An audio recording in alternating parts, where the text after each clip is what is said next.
दुनिया सोती थी पर दुनिया की जीभ जागती थी। यहाँ से हमें आज पढ़ना है। ये पार्ट 4 का वीडियो है नमक का दारुआ कहानी का, और इससे पहले पार्ट 1, 2, 3 मैंने अपलोड कर लिए हैं, और अगर आपने नहीं देखे हैं तो डिस्क्रिप्शन में आपको लिंक मिल जाएगा, वहाँ पर क्लिक करके आप आसानी से देख सकते हैं। तो पार्ट 3 की बात करें कि अंत में हमने ये पढ़ लिया था कि पंडित अलोपीदीन जी जो हैं, जिनका व्यक्तित्व बड़ा प्रभावशाली है, वे दारोगा साहब के द्वारा, मतलब मुंशी वंशीधर जो एक दारोगा पद पर हैं तैनात अधिकारी, उनके द्वारा वो पकड़ लिए जाते हैं, गिरफ्तार कर लिए जाते हैं। तो शायद पंडित अलोपीदीन जी के जीवन में ये पहला ही अवसर था कि उनको पहली बार किसी ने गिरफ्तार करने की कोशिश की हो या साहस जुटाया हो। तो वे ये देख नहीं पाते हैं, और जब उन्हें पता चलता है कि उनको गिरफ्तार करने कोई आ रहा है तो वे ये देखते ही मूर्छित होकर के ज़मीन पर गिर पड़ते हैं। इससे आगे ही हमें पढ़ना है। और जैसे कि आप जानते हैं कि कोई बड़ा व्यक्ति हो और उसको जब गिरफ्तार कर लिया जाए तो ये दुनिया जो है उसके बारे में तमाम या तरह तरह की बातें किया करती है। तो उसी दुनिया पर ये उन्हीं समाज के लोगों पर टिप्पणी करते हुए लेखक लिख रहा है कि दुनिया सोती थी पर दुनिया की जीभ जागती थी। कहने का अर्थ ये है साथियों कि दुनिया के लोग जब सोया करते थे तो वो नींद में भी पंडित अलोपीदीन जी के बारे में ही बातें किया करते थे या उनकी बुराई किया करते थे। यहाँ पर जो पंक्ति है इसका अर्थ समझने की कोशिश मत करना, क्योंकि अर्थ समझने की कोशिश करोगे तो कंफ्यूज हो जाओगे। इसका तात्पर्य समझने की कोशिश करना कि लेखक का इंटेंशन क्या है लिखने का, क्योंकि लेखक ने जो ये पंक्ति लिखी है, ये वाक्यांश लिखा है, ये मुहावरात्मक शैली में लिखा है, और मुहावरात्मक शैली का एक विशेष अर्थ होता है। तो उसी विशेष अर्थ को आपको समझना है कि दुनिया जब सोया करती थी तो सपनों में वह पंडित अलोपीदीन जी के बारे में ही बातें किया करती थी। और आगे लिख रहे हैं कि सवेरे देखिए तो बालक सबके मुंह से यही बात सुनाई देती थी। जिसे देखिए वही पंडित जी के इस व्यवहार पर टीका टिप्पणी कर रहा था। निंदा की बौछारें हो रही थी, मानो संसार से अब पापी का पाप कट गया। तो जैसे ही सुबह होती तो चाहे बालक को देख लो, छोटे छोटे बालकों को या वृद्धों को देख लो, तो उनके मुंह से पंडित अलोपीदीन जी के बारे में ही बातें या बुराइयां सुनाई देती थी। तो जिसको भी देखते तो वह पंडित जी के बारे में ही, या उन्होंने ऐसा व्यवहार किया, ऐसा कारनामा किया है, उनके बारे में ही वे बातें या टीका टिप्पणियाँ कर रहे थे सभी लोग, और सभी लोग उनकी क्या निंदा कर रहे थे। निंदा मतलब बुराइयाँ, बौछारें हो रही थी मतलब बुराइयों की बारिश हो रही थी। किन पर? पंडित अलोपीदीन जी पर। मानो ऐसा लग रहा था जैसे कि इस संसार से पापी का जो पाप है वो पूरी तरह से क्या हो गया है, नष्ट हो गया है। मतलब कि जैसे पापी के पाप का घड़ा फूट गया हो या पापी का पूरी तरह से अंत हो गया हो। तो इस तरह की निंदा भरी बौछारें हो रही थी पंडित अलोपीदीन जी पर। आगे लिख रहे हैं लेखक कि पानी को दूध के नाम से बेचने वाला ग्वाला, कल्पित रोजाना मचे भरने वाले अधिकारी वर्ग, रेल में बिना टिकट सफ़र करने वाले बाबू लोग, जाली दस्तावेज बनाने वाले सेठ और साहूकार, यहाँ पे साहूकार लिखा हुआ है, वैसे मिस्टेक हो गई है, यह सब के सब देवताओं की भांति गर्दनें चला रहे थे। अब देखिए यहाँ पर लेखक ने जो कुछ लिखा है, समाज पर एक टिप्पणी की है या एक व्यंग्य किया है, या ये कह सकते हैं समाज का जो आईना है वो हमको दिखाने की कोशिश की है कि जो व्यक्ति खुद बेईमान होते हैं वे किस तरह से जब किसी दूसरे व्यक्ति को फंसते हुए देखते हैं या गिरफ्तार होते हुए देखते हैं तो वो बुराई करने से बिल्कुल भी नहीं चूकते हैं। तो यहाँ पर बुराई करने वाले वे लोग हैं जो खुद तो बेईमान हैं, लेकिन दूसरों पर दोषारोपण करने से वे बिल्कुल भी हिचकते नहीं हैं, बिल्कुल भी चूकते नहीं हैं। तो यहाँ पर ग्वाला किसे कहा है? ग्वाला जो दूध बेचने का काम करता है उसे ग्वाला कहते हैं। तो वो क्या काम कर रहा है? वो दूध तो बेच रहा है, लेकिन दूध में वो पानी की मिलावट कर रहा है।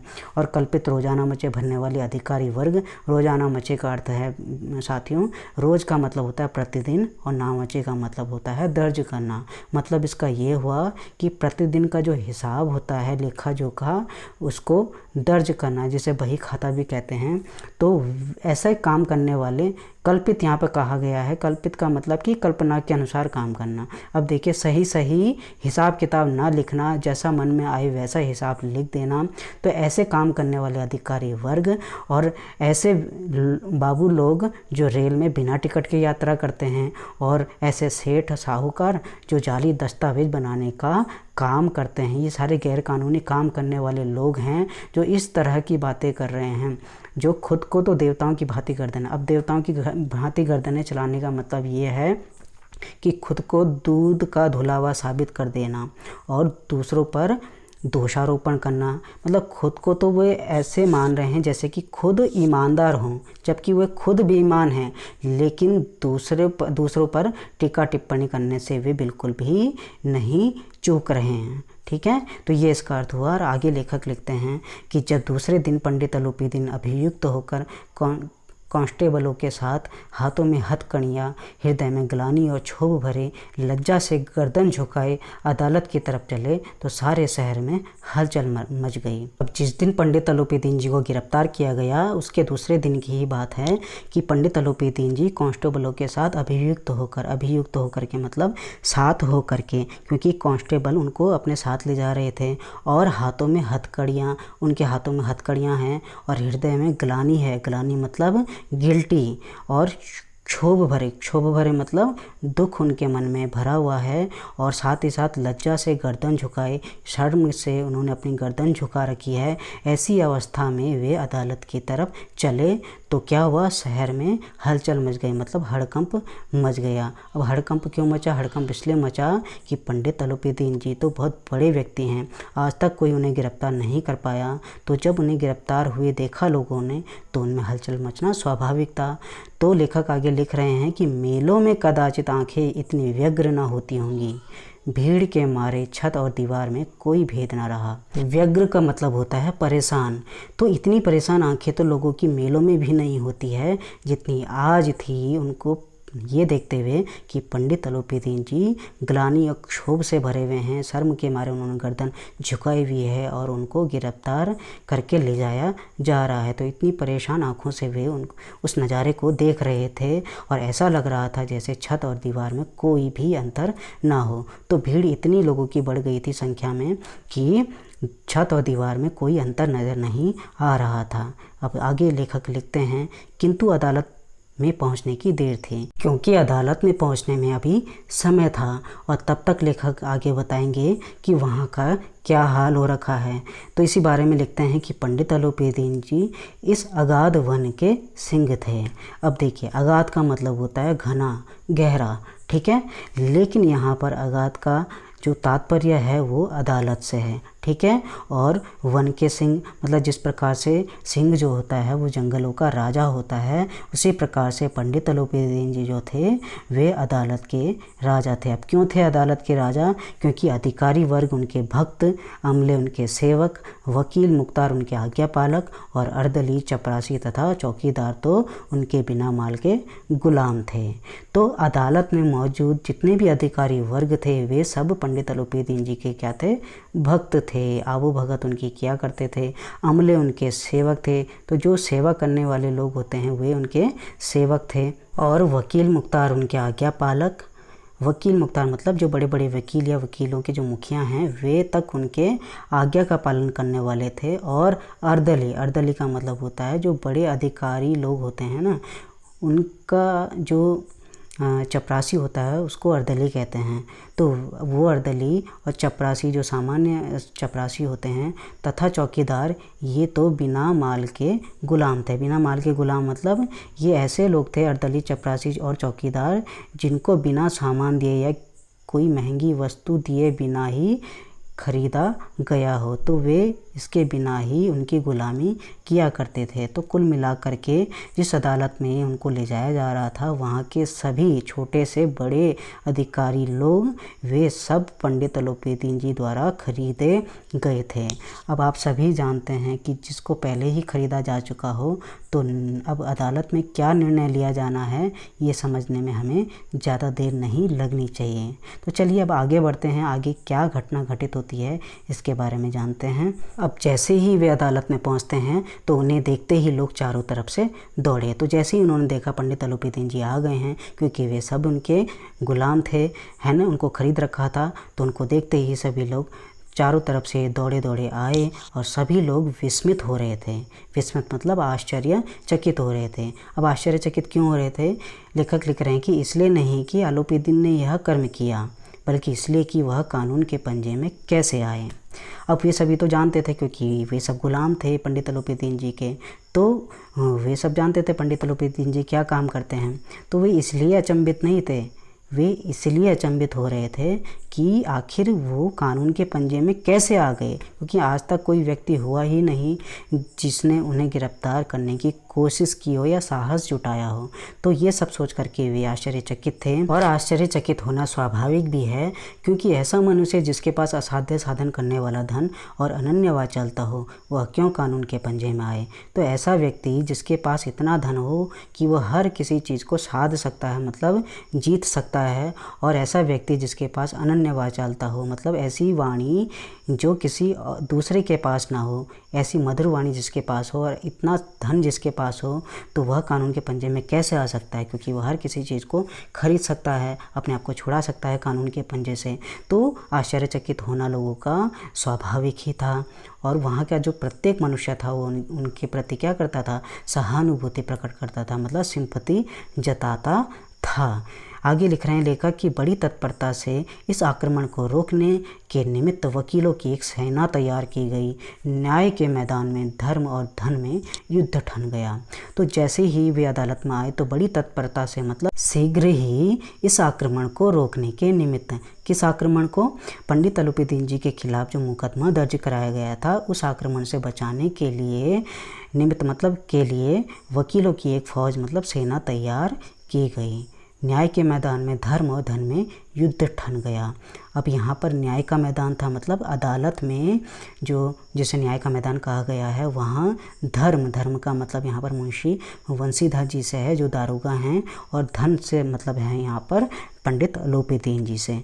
तो पंडित अलूपीदीन जी और मुंशी वंशीधर में युद्ध ठन गया, मतलब मुकदमा चालू हो गया। वंशीधर चुपचाप खड़े थे। अब क्यों चुपचाप खड़े थे? क्योंकि उनके पास सत्य के सिवा ना कोई बल था, ना स्पष्ट भाषण के अतिरिक्त कोई शस्त्र।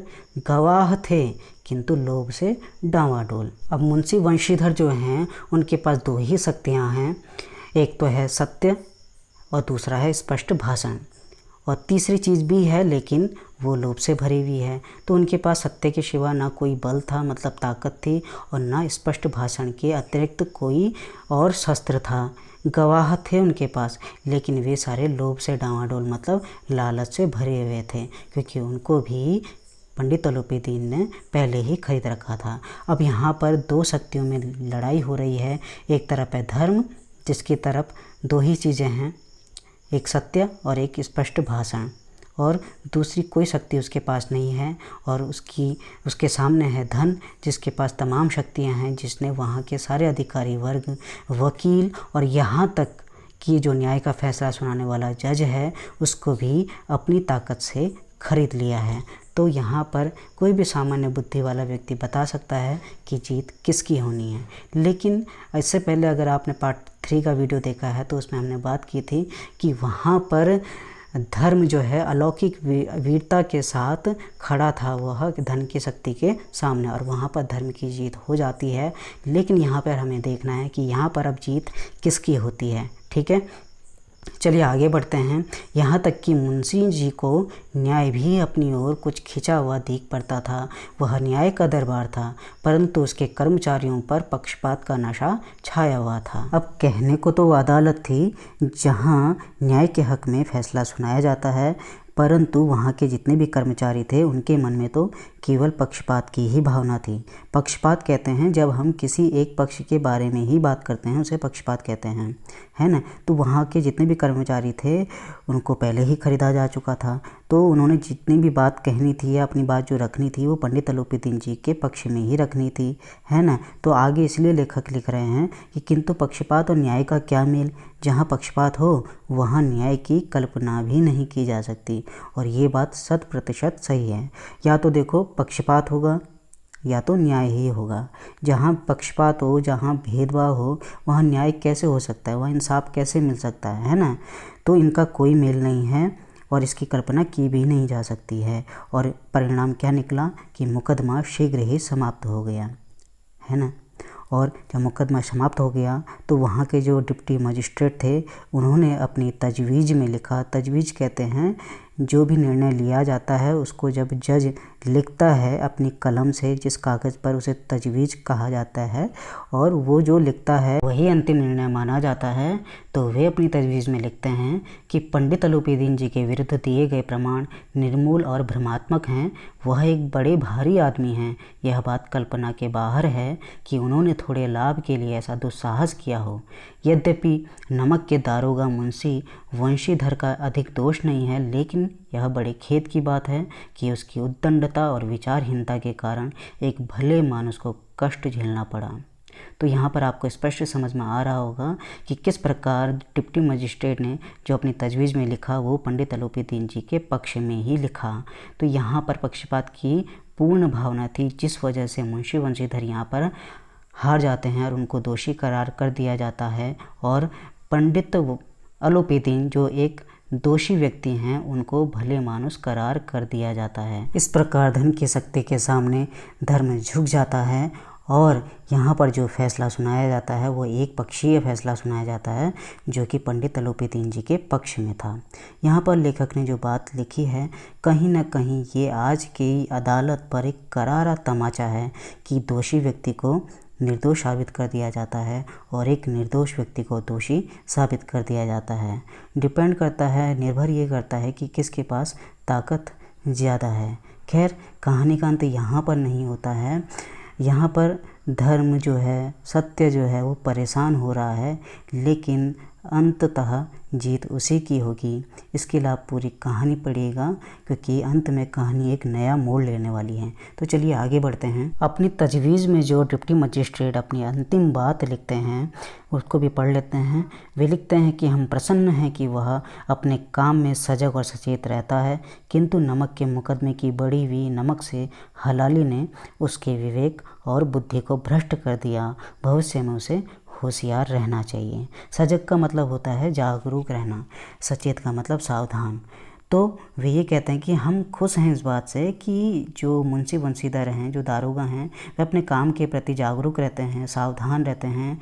लेकिन जो आजकल नमक हलाली चल रही है, जो भ्रष्टाचार चल रहा है नमक के व्यापार को लेकर के, और आए दिन नमक व्यापार को लेकर के मुकदमे आते रहते हैं, तो इस कारण उन्हें ये लगता है कि सभी व्यक्ति बेईमानी भरा काम कर रहे हैं और इस कारण उन्होंने पंडित अलोपीदीन जी को भी ऐसा ही समझ लिया। तो इसलिए लिख रहे हैं कि इस कारण उनका जो विवेक है, उनकी जो समझ है, उनकी जो बुद्धि है वह भ्रष्ट हो गई है, मतलब नष्ट हो गई है और आगे आने वाले समय में उन्हें क्या होशियार रहना चाहिए, ऐसा तजवीज़ में लिख दिया जाता है। और उन्हें यह सख्त चेतावनी दे दी गई कि इस तरह के कार्य करने से पहले वे एक बार ज़रूर सोच लें। तो स्पष्ट समझ में आ रहा होगा आपको कि किस तरह से जो फैसला सुनाया गया वो पूरी तरह से पक्षपात से भरा हुआ था। अब ये जो फैसला है वकीलों ने सुना तो वे खुशी के मारे उछल पड़े। पंडित अलोपीदीन मुस्कुराते हुए बाहर निकलते भी क्यों ना, क्योंकि जीत आखिर उनकी हुई थी। स्वजन बांधवों ने रुपयों की लूट की। स्वजन मतलब अपने परिवार के लोग। तो अपने परिवार के लोगों ने जीत का जश्न इस तरह से मनाया कि उन्होंने रुपए लुटाने शुरू कर दिए और उदारता का सागर उमड़ पड़ा। उदारता कहते हैं बड़े दिल वाले स्वभाव को। तो खुले दिल से उन्होंने खुशियां मनाई, तमाम रुपए लुटाए और उसकी लहरों ने अदालत की नींव तक हिला दी। तो किसकी लहरों ने? जो खुशियां मनाई जा रही थी, जो जीत का जश्न मनाया जा रहा था, उसकी लहर कुछ इस तरह से थी कि उसने अदालत की नींव तक हिला दी। नींव कहते हैं बुनियाद को। अब यहाँ पर कहने को तो वो अदालत है जहाँ इंसाफ की गुहार लगाई जाती है, इंसाफ मिलता भी है जहाँ, लेकिन वहाँ अदालत में जो कुछ हो रहा था कि निर्दोष व्यक्ति जो है वो सिर झुकाए है और दोषी व्यक्ति जो है वो खुले दिल से रुपए लुटा रहा है, जीत का जश्न मना रहा है। तो ये सब अदालत के नियमों के विरुद्ध था, क्योंकि अदालत जिस चीज़ के लिए जानी जाती है वहाँ वो सारी चीज़ें नहीं हो रही थी। अब जो दोषी व्यक्ति है वह तो खुश है, वो खुशियाँ मना रहा है क्योंकि उसके हक में फ़ैसला सुनाया गया, हालांकि ये अदालत के नियमों के विरुद्ध था। अब दूसरी तरफ जो निर्दोष व्यक्ति हैं मुंशी वंशीधर, उनका क्या हाल है इसको जान लेते हैं। जब वंशीधर बाहर निकले तो चारों ओर उनके ऊपर व्यंग्यवाणों की वर्षा होने लगी। चपरासियों ने झुक झुक कर सलाम किए, किंतु इस समय एक कटु वाक्य, एक संकेत उनकी गर्वाग्नि को प्रज्वलित कर रहा था। अब जब मुंशी वंशीधर अदालत से बाहर निकले तो उनके चारों ओर जितने भी लोग थे वे मुंशी वंशीधर को कटु वचन कहने लगे, अर्थात व्यंग्यवाणों की वर्षा होने लगी। मतलब ऐसे वचन कहना जो मन को चुभ जाए और कचोटते रहे, परेशान करते रहे, दिल तोड़ते, ऐसे वचनों को व्यंग्यवाण का कहा है। तो ऐसे व्यंग्यवाणों की वर्षा होने लगी। और आप यहाँ पर एक चीज़ समझ रहे होंगे कि जब पंडित आलोपीदीन जी को ले जाया जा रहा था गिरफ्तार करके, तो समाज के जो लोग थे वे उन पर टिप्पणियां कर रहे थे। आज जब मुंशी वंशीधर के हक में फ़ैसला नहीं सुनाया गया तो आज वे मुंशी वंशीधर को भला बुरा कह रहे हैं। तो एक चीज़ आपकी समझ में आ रही होगी कि जिसका पक्ष कमज़ोर होता है लोग उसका साथ नहीं देते हैं, और जो मजबूत पक्ष उन्हें दिखाई देता है वे उसी के बारे में बात किया करते हैं या उसी का साथ दिया करते हैं। ये एक समाज की सच्चाई है जो इसके माध्यम से यहाँ पे व्यक्त की गई है। खैर आगे बढ़ते हैं। चपरासियों ने झुक झुक कर सलाम किए। चपरासियों ने सलाम इसलिए किया क्योंकि वो दारोगा थे, वे अक्सर उनका सम्मान किया करते थे, किंतु इस समय एक एक कटु वाक्य, एक एक संकेत उनकी गर्वाग्नि को प्रज्वलित कर रहा था। किंतु ये एक ऐसा समय था मुंशी वंशीधर के लिए कि उनके लिए जो कहा गया कटु वाक्य मतलब कठोर वचन या कड़वे वचन, और एक एक संकेत मतलब इशारे जो लोगों द्वारा किए जा रहे थे कि देखो वो जा रहा है ईमानदार व्यक्ति जो आज हार चला है, ये सब संकेत और जो चपरासियों द्वारा सलाम किए जा रहे थे आज इस अवस्था में उनको अच्छा महसूस नहीं करा रहे थे, बल्कि उनकी गर्वाग्नि को प्रज्वलित कर रहे थे। गर्वाग्नि मतलब गर्व की अग्नि। तो जो उनके मन में गर्व था अपने आप को लेकर के या अभिमान था कि वे ईमानदार हैं, वे सत्य के राह पर चलने वाले हैं, सत्य के मार्ग से बिल्कुल भी हटने वाले नहीं हैं, तो आज ये सारे वचन उनके गर्व को ठेस पहुंचा रहे थे और अग्नि की भांति वे उस गर्व को जला रहे थे। चलिए अब आगे बढ़ते हैं। आगे लेखक लिख रहे हैं कि कदाचित इस मुकदमे में सफल होकर वह इस तरह करते हुए ना चलते, आज उन्हें संसार का एक खेदजनक विचित्र अनुभव हुआ। कदाचित मतलब शायद अगर मुंशी वंशीधर इस मुकदमे में सफल हो भी जाते तो वो इस तरह करते हुए ना चलते जिस तरह वो आज चल रहे थे। कहते हैं ना, शान गया लेकिन बल नहीं गया। ऐसा नहीं किया उन्होंने कि पंडित आलोपीदीन जी की तरह जब उन्हें गिरफ्तार करके ले जाया जा रहा था तो उन्होंने अपनी गर्दन झुकाई हुई थी। तो आज मुंशी वंशीधर भले ही मुकदमे में असफल हो गए हों, लेकिन फिर भी वे अकड़ करके चल रहे थे। लेकिन अदालत से निकलते ही आज उन्हें संसार का एक खेदजनक विचित्र अनुभव हुआ। खेदजनक मतलब दुख देने वाला, विचित्र मतलब अनोखा, अनुभव मतलब एक्सपीरियंस। तो आज उन्हें एक ऐसा अनुभव प्राप्त हुआ, ऐसा एक्सपीरियंस उन्हें आज मिला, या ऐसी सच्चाई का उन्हें पता चला जो उनके दिल को बहुत दुख देने वाला था। वो क्या अनुभव था? न्याय और विद्वता, लंबी चौड़ी उपाधियाँ, बड़ी बड़ी दाढ़ियाँ, ढीले चौंगे, एक भी सच्चे आदर का पात्र नहीं है। तो उनको ये अनुभव मिला कि जो ये न्याय और विद्वता के प्रतीक कौन, जैसे वकील, जज या डिप्टी मजिस्ट्रेट जो अदालत में फैसला सुनाते हैं, और लंबी चौड़ी उपाधियाँ, बड़ी बड़ी दाढ़ियाँ, ढीले चोंगे, ये इत्यादि धारण करने वाले जो लोग हैं, उपाधियाँ मतलब जो डिग्रियाँ होती हैं, और ढीले चोंगे एक प्रकार का वस्त्र होता है जो वकील लोग धारण करते हैं। ये सारे लोग, एक भी व्यक्ति इनमें से ऐसा नहीं है जो सच्चे आदर मतलब सम्मान का पात्र हो। पात्र मतलब योग्य। तो एक भी व्यक्ति ऐसा नहीं है जो सम्मान के योग्य हो। ये अनुभव उन्हें आज मिला और उन्हें ये एहसास हुआ कि जिन लोगों पर न्याय का दायित्व है आज वो ही अन्यायियों का साथ दे रहे हैं। खैर, वंशीधर ने धन से बैर मोल लिया था, उसका मूल्य चुकाना अनिवार्य था। अब क्या मूल्य उन्हें चुकाना पड़ा अपनी कर्तव्य निष्ठता का, उसे सुनिए कि कठिनता से 1 सप्ताह बीता होगा कि मुअत्तली का परवाना आ पहुंचा। मुअत्तली मतलब इस्तीफ़ा और परवाना मतलब संदेशा। तो मुश्किल से 1 हफ्ता ही बीता होगा कि उनके पास इस्तीफे का संदेशा आ गया और काव्यपरायणता का दंड मिला। तो अपने कार्य के प्रति जो उनकी सत्यनिष्ठता थी, कर्तव्य निष्ठता थी, उसकी सज़ा उन्हें आज मिली। और यही ज़माने में होता है कि दोषी व्यक्ति मौज उड़ाता है और ईमानदार व्यक्ति सज़ा पाता है। लेकिन आपको ध्यान में रखना है ये बात कि सत्य हमेशा परेशान हो सकता है, लेकिन उसकी जीत अवश्य ही होती है। खैर, आगे बढ़ते हैं। बेचारे भग्न हृदय शोक और खेद से व्यथित घर को चले। तो बेचारे वंशीधर के लिए कहा गया है क्योंकि अभी दयनीय अवस्था उनकी है। और भग्न हृदय, भग्न मतलब टूटा हुआ, हृदय मतलब दिल, तो टूटा हुआ दिल लेकर के, और शोक मतलब दुख, खेद मतलब पीड़ित, और व्यथित होकर के मतलब परेशान होकर के वे इस अवस्था में अपने घर को चले। अब घर को तो चल दिए, तो घर को जब वो जा रहे हैं इस समय एक तो उनकी स्थिति बड़ी दयनीय है क्योंकि वे एक तरफ तो मुकदमा हार गए हैं, दूसरी तरफ उनके पास इस्तीफे का संदेशा आ पहुंचा है और इस वजह से वे बड़े तनाव से भरे हुए हैं, मानसिक रूप से बड़े परेशान हैं और इस अवस्था में वो घर को जा रहे हैं। तो आप सोचिए, जब हम कोई किसी चीज़ में हार जाते हैं, असफल हो जाते हैं, तो जब हम घर को जाते हैं तो हमें ये डर लगता है कि घर वालों को मैं बताऊंगा तो उन पर क्या बीतेगी या उनकी क्या प्रतिक्रिया मेरे ऊपर होगी। जिस प्रकार से आप सोच सकते हैं कि एक बच्चा जब उसकी कोई महंगी वस्तु खो जाती है या वो परीक्षा में फ़ेल हो जाता है तो उसे हमेशा डर लगा रहता है कि वो घर में जाएगा तो घर वालों की क्या प्रतिक्रिया रहेगी, कहीं मम्मी पापा की डांट ना पड़ जाए, है ना। तो उनके पिताजी पहले ही गुस्सा थे उनसे क्योंकि उन्होंने अपने पिताजी की बात नहीं मानी, है ना। तो वे घर पहुंचने से पहले ही कुछ धारणाएं मन में बना लेते हैं। तो लेखक उन्हीं धारणाओं के बारे में लिख रहा है जो मुंशी वंशीधर घर को चलते समय सोच रहे होते हैं। तो उसे पढ़िए आप, वे क्या सोच रहे हैं, ठीक है। वे जो सोच रहे होते हैं, लेखक लिख रहे हैं कि बूढ़े मुंशी जी तो पहले से ही कुड़बुड़ा रहे थे मतलब गुस्सा कर रहे थे। कौन? उनके पिताजी मुंशी वंशीधर के। क्योंकि जब मुंशी वंशीधर रोजगार की खोज में निकले थे तो उनको पहले उन्होंने कुछ उपदेश दिए थे जिनका पालन उन्होंने नहीं किया था, क्योंकि उन्हें पता था कि मेरे पिताजी मुझे गलत सीख दे रहे हैं। और तो उन्होंने अपने पिताजी की बात नहीं मानी, इसलिए वे उन पर गुस्सा कर रहे थे। बस यही सब सोचते हुए चलते हैं कि चलते चलते इस लड़के को समझाया था लेकिन इसने एक ना सुनी, सब अब मनमानी करता है। कि चलते चलते इस लड़के को मैंने इतनी बार समझाया था कि इन चीज़ों का ध्यान रखना, इन बातों का ध्यान रखना, क्योंकि ये मेरे जीवन भर की कमाई है। हमारी परिवार की स्थिति बड़ी दयनीय है, इसलिए तुम्हें उसका भी ध्यान रखना है।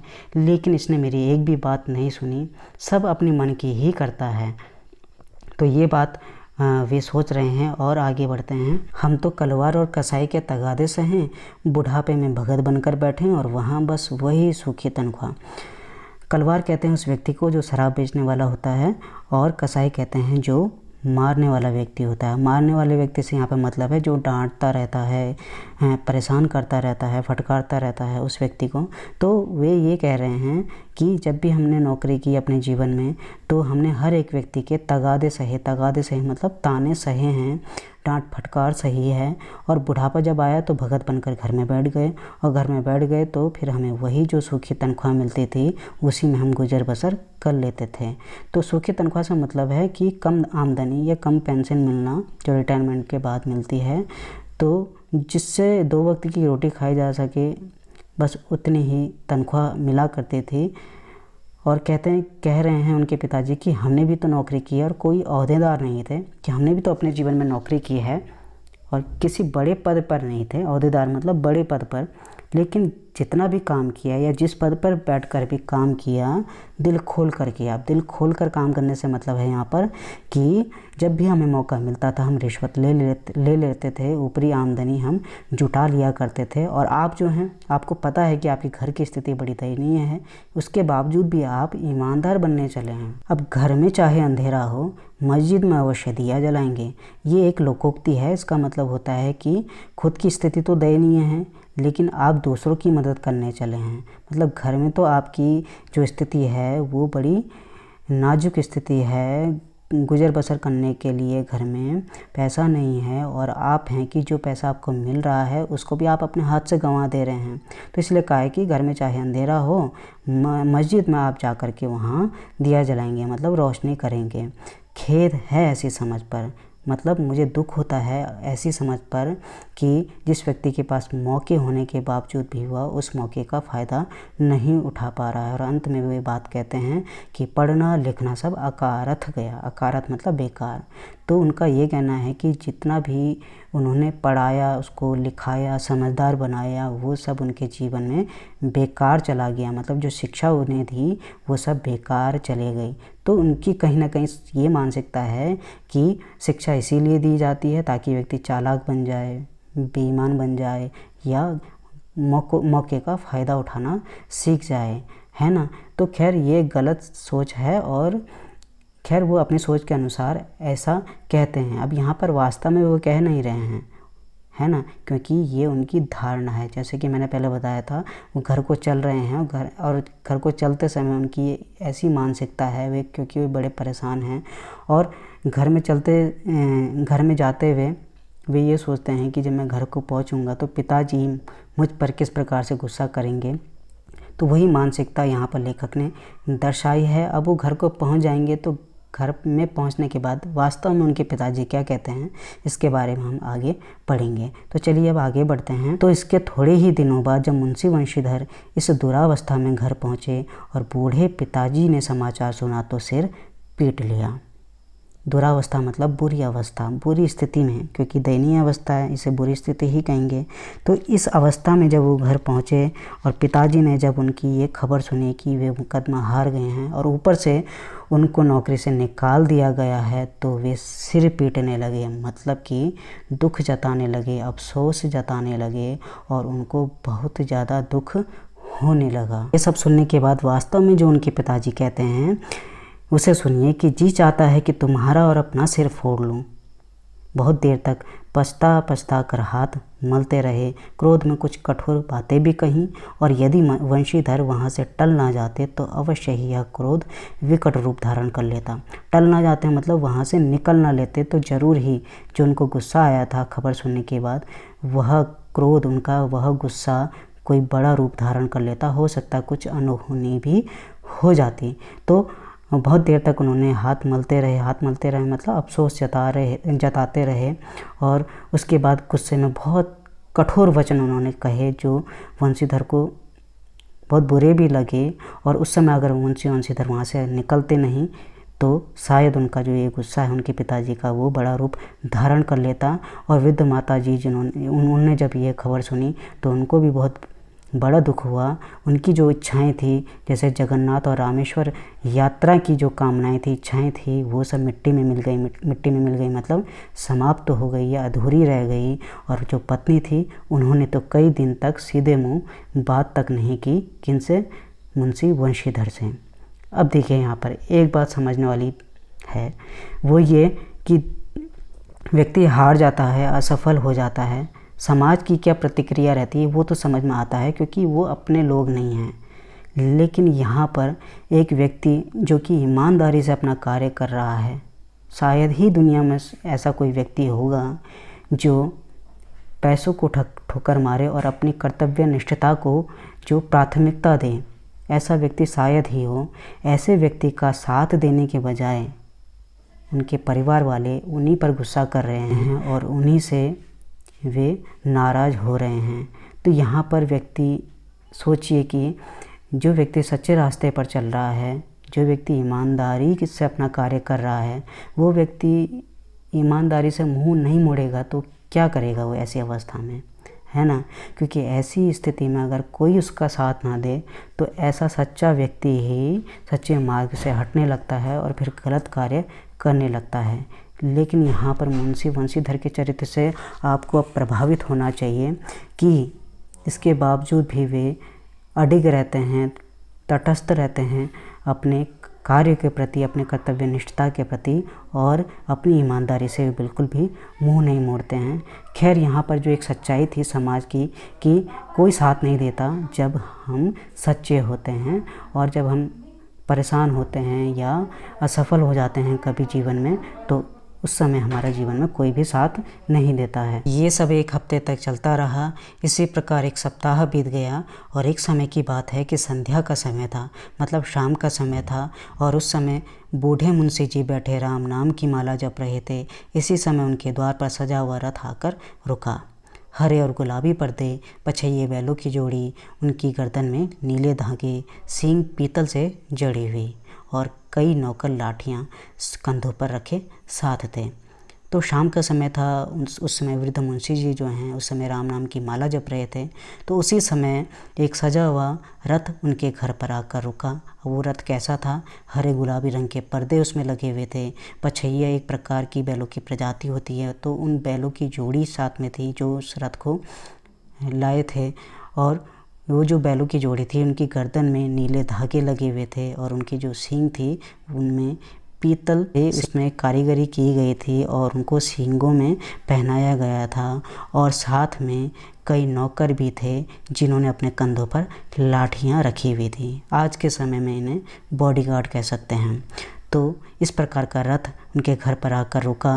मुंशी जी अगवानी को दौड़े। अगवानी मतलब आदर सत्कार के लिए, स्वागत के लिए वे दौड़े, और देखा तो पंडित अलोपीदीन हैं। जैसे ही उन्होंने देखा कि सामने पंडित अलोपीदीन जी खड़े हैं, तो तुरंत झुक कर के दंडवत प्रणाम किया और लल्लू चप्पू की बातें करने लगे। लल्लू चप्पू की बातें करने का मतलब है चापलूसी भरी बातें करना या लुभाने वाली बातें करना, जिस प्रकार से एक नौकर अपने मालिक को खुश करने के लिए तरह तरह की बातें करता है। और क्या कहते हैं कि हमारा भाग्य उदय हुआ जो आपके चरण इस द्वार पर आए, मतलब कि आपके चरण हमारे घर के द्वार पर पड़े, मानो जैसे हमारे भाग्य का उदय हो गया हो। आगे फिर वो कहते हैं कि आप तो हमारे पूज्य देवता हैं, आपको कौन सा मुंह दिखावें, मुंह में तो कालिक लगी हुई है, किंतु क्या करें, लड़का अभागा कपूत है, नहीं तो आपसे क्या मुंह छिपाना पड़ता। ईश्वर निसंतान चाहे रखे पर ऐसी संतान ना दे। ये सब बातें वे बोलते हैं। इसका मतलब जान लेते हैं। मेरे मालिक, आप तो हमारे लिए पूजनीय देवता के समान हैं, और ऐसी स्थिति में हम कैसे आपको मुंह दिखावें, क्योंकि हमारे मुख पे तो कालिक लगी हुई है, क्योंकि मेरे बेटे ने आप पर उंगली उठाने का जो दुस्साहस किया है। तो ऐसे में हम और क्या कर सकते हैं, क्योंकि मेरा जो बेटा है वो एक अभागा कपूत है। अभागा मतलब भाग्यहीन, मेरे लिए वो भाग्यहीन ही है, और वो कपूत है मतलब बुरा बेटा है, क्योंकि अच्छा बेटा ऐसा नहीं करता। और इसी वजह से हमें आपसे मुंह छिपाना पड़ रहा है ना। यही इसका मेन कारण है। और मैं तो यही कहता हूँ कि ईश्वर चाहे निसंतान रखे, मतलब बिना संतान के किसी को रख ले, पर ऐसी संतान किसी भी व्यक्ति को ना दे। ये सब बातें बोलने के बाद जब पंडित अलोपीदीन जी उनकी ये बातें सुनते हैं तो कहते हैं, नहीं भाई साहब, ऐसा ना कहिए। अब यहाँ से आपको पंडित अलोपीदीन जी का एक सदचरित्र, एक अच्छा चरित्र आपको दिखाई देगा, क्योंकि बैर लेने वाले व्यक्ति से हर कोई बुरा व्यवहार ही करता है। तो क्या पंडित अलोपीदीन जी भी ऐसा ही करेंगे या कुछ और, इसके बारे में हम आगे जानेंगे जब पढ़ेंगे। खैर, वृद्ध मुंशी जी को जब ये पता चलता है कि मैंने जो बातें उन्हें खुश करने के लिए कही हैं, उन बातों को जब वे अस्वीकार कर रहे हैं, तो वे चकित हो जाते हैं और कहते हैं कि बताइए, ऐसी संतान को और क्या कहूँ, ऐसी संतान को मैं और क्या कह सकता हूँ जिसने आप जैसे सम्मानित या प्रतिष्ठित व्यक्ति पर उंगली उठाने की कोशिश की हो। ऐसी संतान को मैं और क्या कहूँ, कपूत ना कहूँ तो क्या कहूँ। इसके बाद पंडित अलोपीदीन जी जब उनकी बातों को सुनते हैं तो बड़े ही वात्सल्यपूर्ण स्वर में उनकी बात का जवाब देते हैं, और इस बात को आपको बड़े ही ध्यान से सुनना और समझना चाहिए। मैं ये कहूँगा कि ये जो पंक्ति अब पंडित अलोपीदीन जी द्वारा जो कही जा रही है, ये इस चैप्टर की सबसे खूबसूरत पंक्ति है, जिसे आपको समझना चाहिए और सीख भी लेनी चाहिए। पंडित अलोपीदीन जी बड़े ही वात्सल्यपूर्ण, मतलब बड़े ही प्रेम भरे स्वभाव में वे कहते हैं कि बताइए, कुल तिलक और पुरखों की कीर्ति उज्जवल करने वाले संसार में ऐसे कितने धर्मपरायण मनुष्य हैं जो धर्म पर अपना सब कुछ अर्पण कर सकें। मतलब कि वे ये कहते हैं कि बताइए मुंशी जी, संसार में ऐसे कितने मनुष्य हैं जो अपने कुल के लिए तिलक हों और अपने पुरख हों, जो भी हमारी पुरानी पीढ़ी के जो लोग हैं उनकी कीर्ति है, जो उनका यश है, उनका जो सम्मान है, उसको उज्जवल करने वाले मतलब बढ़ाने वाले संसार में ऐसे कितने मनुष्य हैं जो धर्मपरायण हों, मतलब अपने धर्म को ही अपना कर्म मानते हों और अपने धर्म के लिए भी अपना सब कुछ न्योछावर करने के लिए तैयार हों। ऐसे बताइए, ऐसे कितने मनुष्य इस संसार में हैं? है कोई? अरे मैंने तो अपने जीवन में ऐसे ऐसे लोग देखे हैं जो चंद पैसों के कारण बिक जाते हैं, अपना ईमान बेच देते हैं, लेकिन जो आपका बेटा है उसने तो धर्म के रास्ते पर चलकर अपनी सारी खुशियाँ न्योछावर कर दी। ऐसे मनुष्य दुनिया में बहुत कम होते हैं। ये सारी बात अपनी रखने के बाद अब पंडित तलोपीदीन जी वंशीधर से कहते हैं, हाँ उन्हीं वंशीधर से जो दारोगा पद पर थे, कहते हैं बड़े ही विनम्र स्वभाव से कि दारोगा जी इसे खुशामद ना समझिए। खुशामद मतलब इसे ये मत समझिए कि मैं आपको खुश करने के लिए ये सारी बातें कह रहा हूँ, क्योंकि खुशामद करने के लिए, आपको खुश करने के लिए मुझे इतना कष्ट उठाने की ज़रूरत न थी। मतलब मैं दूर से ही आपको खुश कर सकता था, मुझे यहाँ तक आने की ज़रूरत न थी। देखिए उस रात को आपने अपने अधिकार बल से मुझे अपनी हिरासत में लिया था, मतलब कि उस दिन आपके पास शक्ति थी, ताकत थी और उस शक्ति का प्रयोग करके आपने मुझे गिरफ्तार किया था। लेकिन आज मैं स्वेच्छा से, मतलब अपनी इच्छा से आपकी हिरासत में आया हूँ, मतलब आपकी गिरफ्त में आया हूँ। मैंने अपने जीवन में हज़ारों रईस और अमीर देखे, हज़ारों उच्च पदाधिकारियों से मेरा काम पड़ा, लेकिन मुझे अगर किसी ने परास्त किया, मुझे अगर किसी ने हराया है या मेरा दिल अगर किसी ने जीता है तो वो आप ही हैं। आगे फिर वो कहते हैं, दारोगा जी मैंने सबको अपना और अपने धन का गुलाम बनाकर छोड़ दिया। मतलब मैंने अपने जीवन में जिन भी व्यक्तियों से मेरा सामना पड़ा, हर एक व्यक्ति को मैंने धन से खरीद डाला और अपना गुलाम बना डाला।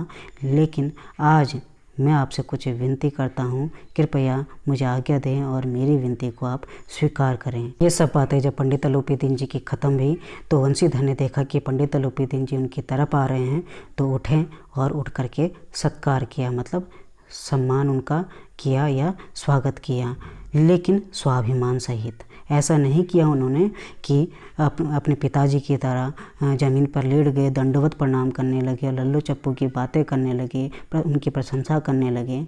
उन्होंने सत्कार किया लेकिन अपना स्वाभिमान नहीं खोया, उसको बरकरार रखा। समझ गए कि यह महाशय मुझे लज्जित करने और जलाने आए। तो उस समय मुंशी वंशीधर सोच रहे थे कि पंडित तलोपीदीन जी जो उनके घर पे आए हैं, तो ये महाशय मतलब ये महोदय आज मुझे शर्मिंदा करने या मेरा दिल जलाने के लिए आए हैं, इसलिए क्षमा प्रार्थना की चेष्टा नहीं की। मतलब चेष्टा मतलब इच्छा नहीं जताई उन्होंने कि वे माफ़ी मांगे, और माफ़ी मांगते भी क्यों, क्योंकि उन्होंने कोई गलत काम नहीं किया था। वरन उन्हें अपने पिता की या ठाकुर स्वाहाती की बात असह्य सी प्रतीत हुई। वरन मतलब बल्कि उनके पिताजी ने जो रवैया अपनाया, पंडित तलोपीदीन जी जब आए तो दंडवत झुक करके प्रणाम करने लगे, लल्लो चप्पू की बातें करने लगे, अपने बेटे की बुराई करने लगे, तो ये बातें अपने पिता की उनको अच्छी नहीं लगी। जो एक नौकर की भांति वे बात कर रहे थे, तो ये बातें उनको असह्य सी प्रतीत हुई। खैर पंडित जी की मन की जब उन्होंने बातें सुनी तो उनके मन का जो मैल था वो मिट गया। मन का मैल मतलब मन की जो बुराई थी पंडित तलोपीदीन जी के प्रति कि आज जो ये आए हैं मुझे शर्मिंदा करने आए हैं, ये बुराई उनके मन से समाप्त हो गई जब उन्होंने पंडित तलोपीदीन जी के मुख से वो बातें सुनी। जब इसके बाद उन्होंने पंडित जी की ओर देखा तो उन्होंने पाया कि उनकी आंखों में सद्भाव झलक रहा था, मतलब एक अच्छा भाव झलक रहा था। इसलिए आज गर्व ने अब लज्जा के सामने सिर झुका दिया। वह व्यक्ति जिसका सिर हमेशा स्वाभिमान से ऊंचा रहा करता था, आज उसने पंडित तलोपीदीन जी के सामने सिर झुका दिया और शर्माते हुए बोले बड़े ही विनम्र स्वभाव से कि यह आपकी उदारता है, मतलब ये आपका बड़े दिल वाला स्वभाव है कि आप ऐसा कहते हैं, यह आपका बड़ापन है जो इसलिए आप ऐसा कह रहे हैं। मुझसे जो कुछ अविनय हुई, मतलब जो कुछ मुझसे गलती हुई, उसके लिए मुझे आप क्षमा कर दीजिए। मैं उस दिन धर्म की बेड़ी में जकड़ा हुआ था, नहीं तो वैसे मैं आपका दास ही हूँ, आपका सेवक ही हूँ। वास्तव में यही सच्चाई है, इसलिए आपकी जो भी आज्ञा होगी वह मेरे सिर माथे पर, मतलब वह मुझे स्वीकार होगी। बस पंडित तलोपीदीन जी ने सुना और फिर विनीत भाव में उनसे बोले कि नदी तट पर देखिए आपने मेरी प्रार्थना नहीं स्वीकार की थी, किंतु आज स्वीकार करनी पड़ेगी। वंशीधर जी ने जब सुना तो बोले, मैं किस योग्य हूँ, किंतु जो कुछ सेवा मुझसे हो सकती है उसमें त्रुटि ना होगी। त्रुटि मतलब गलती। वैसे तो मैं किसी योग्य नहीं हूँ, लेकिन अगर आप मुझे किसी योग्य समझते हैं, है ना, तो वैसे मैं आपका दास ही हूँ।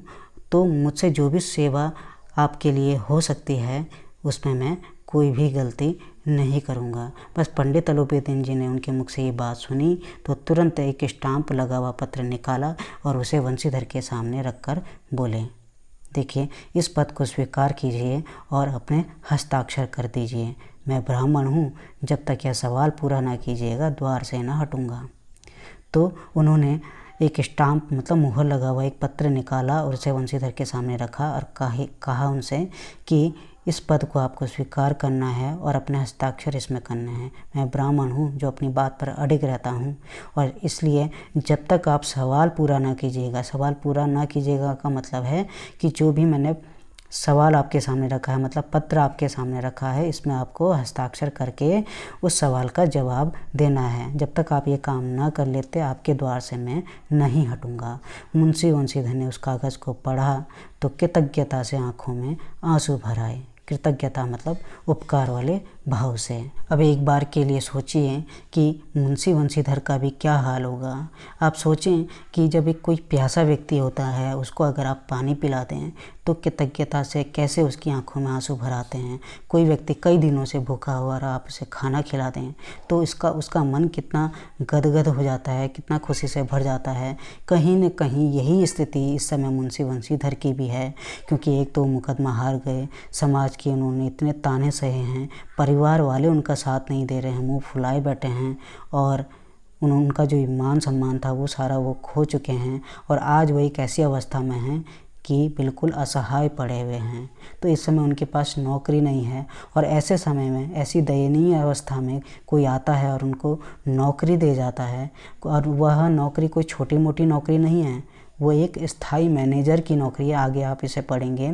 स्थाई मैनेजर की नौकरी के साथ साथ उसकी आमदनी, रोज़ाना खर्चा, ये सारी चीज़ें अलग हैं, और इतनी बड़ी नौकरी कोई दे जाता है तो मन कृतज्ञता से भर जाना स्वाभाविक है, और आँखों से आंसू छलकना भी स्वाभाविक ही है। तो वह पत्र पढ़ने के बाद उनका मन पंडित अलोपीदीन जी के प्रति कृतज्ञता से भर जाता है, क्योंकि पंडित अलोपीदीन जी ने आज उनको अपनी सारी जायदाद का स्थायी मैनेजर नियत किया था। नियत किया था मतलब अपॉइंट किया था। किस रूप में? परमानेंट मैनेजर के रूप में। उनकी जितनी भी जायदाद थी उसका परमानेंट मैनेजर हमेशा के लिए नियत कर दिया था, और उस नौकरी के साथ जो वेतन उन्हें मिलना था वह था 6,000 रुपये वार्षिक वेतन। इसके साथ साथ अलग रोज़ाना जो खर्चा होता है व्यक्ति का वो अलग था, और सवारी के लिए आने जाने के लिए घोड़े थे, रहने को बंगला था, और साथ में नौकर चाकर जो कि मुफ्त में दिए जाने थे। तो ये सारी सुविधाएं और ये नौकरी, इतनी बड़ी नौकरी उनको दी गई एक ऐसी अवस्था में। उनके लिए ये बहुत बड़ी बात थी, या उनके लिए वह एक तरह से बहुत बड़ा उपकार था पंडित अलोपीदीन जी की तरफ से मुंशी वंशीधर के लिए। इसलिए वे कंपित स्वर में अब बोले, और जो कि स्वाभाविक था, कि पंडित जी मुझ में इतनी सामर्थ्य नहीं है कि आपकी उदारता की प्रशंसा कर सकूं, मतलब मुझ में इतनी क्षमता नहीं है कि आपके बड़े दिल वाले स्वभाव की मैं तारीफ़ कर सकूं, किंतु आपने जो मुझे ये पद दिया है, इतना बड़ा पद, सच तो यही है कि मैं इसके योग्य नहीं हूँ। पंडित अलोपीदीन जी जब ये बात सुनते हैं तो वे हंस देते हैं और कहते हैं, मुझे इस समय एक अयोग्य मनुष्य की ही ज़रूरत है। तो वंशीधर ने फिर गंभीर स्वभाव में कहा, यूँ तो मैं आपका दास हूँ, मतलब सच तो यही है कि मैं आपका सेवक ही हूँ। आप जैसे कीर्तिवान सज्जन पुरुष की सेवा करना मेरे लिए सौभाग्य की बात है, किंतु आप सोचिए कि मुझ में ना तो विद्या है, न बुद्धि, न वह स्वभाव है जो इन त्रुटियों की पूर्ति कर सकता है। ऐसे महान कार्य के लिए एक बड़े मर्मज्ञ अनुभवी मनुष्य की ज़रूरत है। अपनी ये बात मुंशी वंशीधर ने पंडित अलोपीदीन जी के सामने रखी कि देखिए, मुझ में ना तो किसी प्रकार की विद्या है, ना बुद्धि है, ना वह स्वभाव है मेरा, ना चरित्र है ऐसा कि जो इन त्रुटियों की पूर्ति कर देता है। मतलब जो भी गलतियाँ मैंने अपने जीवन में की हैं आपके प्रति, उनकी वो भरपाई कर सकता है। फिर भी आपने मुझे जो ये महान कार्य दिया है, जो इतने बड़े पद का जो कार्यभार मुझे सौंपा है, ऐसे पद पर कार्य करने के लिए तो किसी मर्मज्ञ कहते हैं विशेषज्ञ व्यक्ति को, जो किसी भी चीज़ का विशेषज्ञ होता है। जैसे दांतों के लिए एक अलग डॉक्टर होता है तो उसे दांतों का विशेषज्ञ कह देते हैं। ऐसे स्थायी मैनेजर के कार्य को करने के लिए या उस कार्यभार को संभालने के लिए एक मर्मज्ञ व्यक्ति या विशेषज्ञ की ज़रूरत होती है, और साथ ही साथ अनुभवी व्यक्ति की भी। तो उन्होंने ना तो ऐसे पद पर कभी कार्य किया है, इसलिए उनको अनुभव नहीं है उस पद पर कार्य कैसे किया जाता है। ये सारी बात उन्होंने रखी। और फिर उसके बाद पंडित अलोपीदीन जी क्या कहते हैं उसे सुनिए। पंडित अलोपीदीन जी ने उनकी बातें सुनने के बाद अपने कलमदान से कलम निकाली। कलमदान उसे कहते हैं जहाँ कलम मतलब लेखनी पेन रखी जाती है, वो उससे पेन निकाली और उसे वंशीधर के हाथ में देकर बोले कि देखिए, ना तो मुझे विद्वता की चाह है, न अनुभव की, न मर्मज्ञता की, और न कार्यकुशलता की। इन गुणों के महत्व को खूब पा चुका हूँ। अब सौभाग्य और सुअवसर ने मुझे वह मोती दे दिया जिसके सामने योग्यता और विद्वता की चमक फीकी पड़ जाती है। कितनी सुंदर बात उन्होंने कही कि देखिए, ना तो मुझे किसी विद्वान व्यक्ति की ज़रूरत है, न ऐसे व्यक्ति की ज़रूरत है जिसे अनुभव हो, ना कोई विशेषज्ञ हो, ऐसे भी व्यक्ति की मुझे ज़रूरत नहीं है, और ना ही मुझे ऐसे व्यक्ति की ज़रूरत है जो अपने कार्यों में कुशल हो। खैर, इन सभी गुणों का महत्व मैं पहले ही खूब पा चुका हूँ। पहले कब? जब वे उनसे मिले थे यमुना नदी के तट पर, तो उन्होंने उनका स्वभाव, उनकी कार्यकुशलता है ना, और उनकी विद्वता या बात करने की जो कुशलता है उसको वहीं पर परख लिया था। खैर, ये सब कहने के बाद वे कहते हैं कि आज सौभाग्य ने, आज मेरे भाग्य ने मुझे वो इतना अच्छा मौका दिया है और वह मोती मुझे दे दिया है कि जिसके सामने ये मर्मज्ञता, अनुभव, कार्यकुशलता और विद्वता की जो चमक है ये भी फीकी पड़ जाती है। जिस प्रकार से मोती के सामने बाकी अन्य चीज़ों की चमक फीकी पड़ जाती है, उसी मूल्यवान वस्तु की तरह ही आप मेरे लिए हैं। इसलिए यह कलम लीजिए, अधिक सोच विचार ना कीजिए और दस्तखत कर दीजिए। परमात्मा से यही प्रार्थना है कि वह आपको सदैव वही नदी के किनारे वाला बेमुरव्वत, उद्दंड, कठोर परंतु धर्मनिष्ठ दारोगा बनाए रखे। अर्थात ज़्यादा सोचे नहीं, जो पत्र मैंने आपको दिया है उस पर हस्ताक्षर कर दीजिए। ईश्वर से मैं यही प्रार्थना करता हूँ कि वो आपको सदैव मतलब हमेशा ही वही नदी के किनारे वाला मतलब वही व्यक्ति जिससे मैं नदी के किनारे मिला था उस रात को, और उस व्यक्ति का चरित्र, उस व्यक्ति का स्वभाव जैसा था वैसा ही व्यक्ति, जो कि कैसा था, बेमुरव्वत कहते हैं जिसको लज्जा या शर्म ना हो। मतलब कि वह व्यक्ति जो अपनी सही बात को कहने में बिल्कुल भी लज्जा ना करता हो, बिल्कुल भी संकोच ना करता हो। और उद्दंड कहते हैं निडर व्यक्ति को, और कठोर मतलब गंभीर स्वभाव वाला, परंतु लेकिन धर्मनिष्ठ मतलब धर्म के प्रति जिसकी सच्ची निष्ठा हो, वैसा व्यक्ति, वैसा दारोगा आपको हमेशा बनाए रखे। ऐसी मैं ईश्वर से प्रार्थना करता हूँ। तो मुंशी वंशीधर ने जब पंडित जी के मुख से ये बातें सुनी तो उनकी आंखें डबडबा आईं, मतलब आंसुओं से भर गई, क्योंकि हृदय के संकुचित पात्र में इतना एहसान ना समा सका। पंडित जी ने आज मुंशी वंशीधर को वो चीज़ दी थी जिसकी उस समय उनको सबसे ज़्यादा ज़रूरत थी। तो एक तरह से उनके ऊपर पंडित जी का एहसान ही था। और लेखक लिख रहे हैं कि हृदय के संकुचित पात्र में, हृदय मतलब दिल, संकुचित पात्र कहते हैं बर्तन को, और संकुचित मतलब जिस पात्र में थोड़ी सी जगह हो। तो हृदय में जितनी जगह होती है उससे ज़्यादा जगह तो आज उस एहसान ने ले ली थी। और इस वजह से जब आप जानते हैं कि किसी पात्र में जितनी जगह होती है उस जगह से ज़्यादा अगर कोई चीज़ रख दी जाती है तो उसमें रखी हुई चीज़ें बाहर आने लगती है। जिस प्रकार से एक मटके में पानी रखा जाता है और पानी उसमें पूरा भरा हुआ है और उससे ज़्यादा अगर आप पानी डालेंगे तो वो पानी बाहर आ जाएगा। इसी तरीके से दिल में इतनी जगह नहीं थी जितनी जगह उस एहसान ने ले ली थी। इस वजह से उनकी आँखों से आंसू आना स्वाभाविक था। इसलिए एक बार फिर से पंडित जी की ओर उन्होंने भक्ति और श्रद्धा भाव की दृष्टि से देखा और कांपते हुए हाथ से मैनेजरी के कागज़ पर हस्ताक्षर कर दिए। तो इस समय उनकी एक ऐसी अवस्था है उनके हाथ कांप रहे हैं और कांपना स्वाभाविक ही है, क्योंकि अभी वो नियंत्रण से बाहर अपने आप को काबू नहीं कर पा रहे हैं। और ऐसी अवस्था में उन्होंने उस मैनेजरी के कागज़ पर हस्ताक्षर कर दिए। पंडित अलोपीदीन ने जब देखा तो प्रफुल्लित होकर उन्हें गले लगा दिया। प्रफुल्लित होकर मतलब प्रसन्न होकर के उन्होंने मुंशी बंशीधर को अपने सीने से, अपने गले से लगा दिया। तो इस तरह से साथियों यहाँ पर इस पाठ का अंत होता है। और आपने देखा होगा कि मुंशी प्रेमचंद जी ने कितनी सुंदर तरह से इस पाठ को एक अंतिम रूप दिया है, जिसमें उन्होंने ये साबित करने का प्रयास किया है कि सत्य परेशान हो सकता है, लेकिन अंततः जीत उसी की होती है। अब पाठ तो समाप्त हो गया है साथियों, लेकिन एक प्रश्न जो मेरे मन में है वो मैं आपसे साझा करना चाहता हूँ और चाहूँगा कि आप उसका जवाब दें। मेरे मन में प्रश्न ये है कि मुंशी बंशीधर जो ईमानदारी के रास्ते पर चलने वाले व्यक्ति हैं, सच का मार्ग अपनाते हैं, आज पंडित अलोपीदीन जी द्वारा स्थायी मैनेजर का पद दिया जाना और मुंशी बंशीधर का उस पद को स्वीकार कर लेना कहाँ तक उचित है। हालांकि पंडित अलोपीदीन जी का जो स्वभाव है वो अच्छा है, लेकिन करते तो वो गैरकानूनी काम ही है।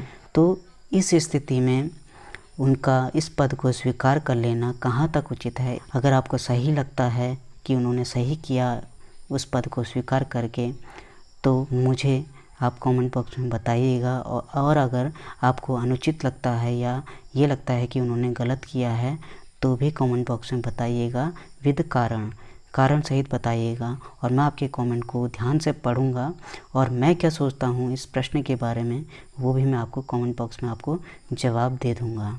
तो चलिए वीडियो को यहीं समाप्त करते हैं। आपने वीडियो को अंत तक देखा, इसके लिए आपका तहे दिल से शुक्रिया। और वीडियो को बनाने में साथियों बहुत मेहनत लगती है, इसलिए अगर आप एक लाइक कर देंगे, कमेंट कर देंगे प्यारा सा और शेयर कर देंगे, उन साथियों तक पहुंचाएंगे इस वीडियो को जिनको ज़रूरत है इस वीडियो की, तो मुझे बेहद खुशी होगी। और अगर आप नए हैं इस चैनल पर तो इस चैनल से जुड़ जाइएगा, क्योंकि मैं हिंदी विषय से संबंधित वीडियोज़ अक्सर बनाता रहता हूँ जो आपके लिए बहुत फ़ायदेमंद होंगी। तो चलिए मैं मिलता हूँ अब आपसे किसी अन्य टॉपिक पर। तब तक के लिए अपना ख्याल रखिए और गुड बाय।